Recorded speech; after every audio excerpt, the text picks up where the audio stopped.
Many people, they translate the Arabic word salah into prayer. Prayer is not the appropriate translation of the Arabic word salah. Because to pray means to besiege, to ask for help. Like how you besiege, like how you ask for help in a court of law. Dua is a supplication. And in salah, besides asking help from Allah subhanahu wa ta'ala, we praise Allah subhanahu wa ta'ala, we glorify Him, we are receiving guidance from Him.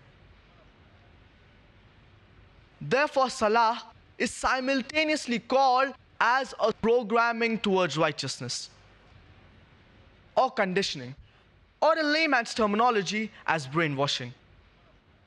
But if you're going for salah, and if anyone asks you that where are you going, and if you tell them that I am going for brainwashing, or for conditioning, or for programming, it may sound a bit odd. Therefore, I would not have any problem if anyone uses the English word prayer for the Arabic word salah. But I would like to remind them that it's not the appropriate translation. And the moment you hear the word programming, you start thinking of a computer. If you allow me to call the human being a machine, I would call it the most complicated machine on the face of the earth. Much more advanced than the most advanced computer. And we human beings, we are the ashraful makhluqat, the best of the creations. Allah subhanahu wa ta'ala says in Surah Teen, chapter number 95, verse number 4. لَقَدْ خَلَقْنَا الْإِنسَانَ فِي أَحْسَنِ تَقْوِيمٍ. Verily, we have created human beings in the best of forms, in the best of molds. And the psychologists, they tell us that the mind, it is not directly under our control. But our body, it is directly under our control. If I want to raise my hand, I can raise my hand.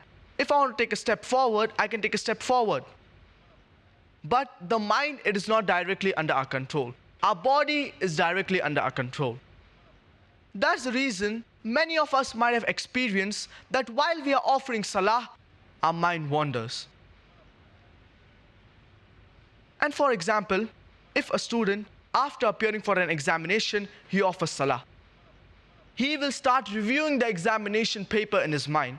He may think that in question number 2, I should have written this instead of writing that.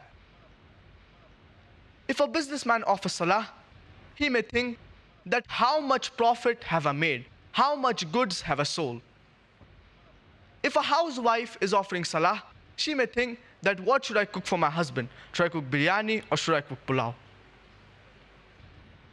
If a teenager is offering salah, he may think that what should I text to my friend?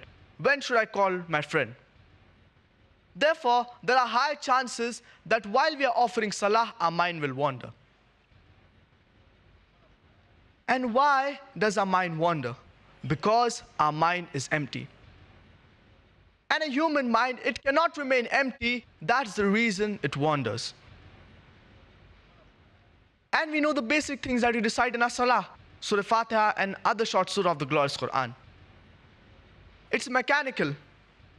And the Muslims know it so well that even if you wake up a Muslim from the middle of his sleep and ask him to recite Surah Fatiha, he'll be able to do it 100 miles per hour. Bismillah ar-Rahman ar-Rahim, alhamdulillahi rabbil alameen, ar-Rahman ar-Rahim, maliki yawmiddin, iyaka na'budu wa iyaka nasta'in, ihdinas siratal mustaqim, siratal ladzina an'amta alayhim, ghayril maghdubi alayhim waladdallin. Ameen. It's mechanical. Because only a minute portion of your mind is used in recalling it. This is the case with Surah Fatiha and other short surah of the glorious Quran.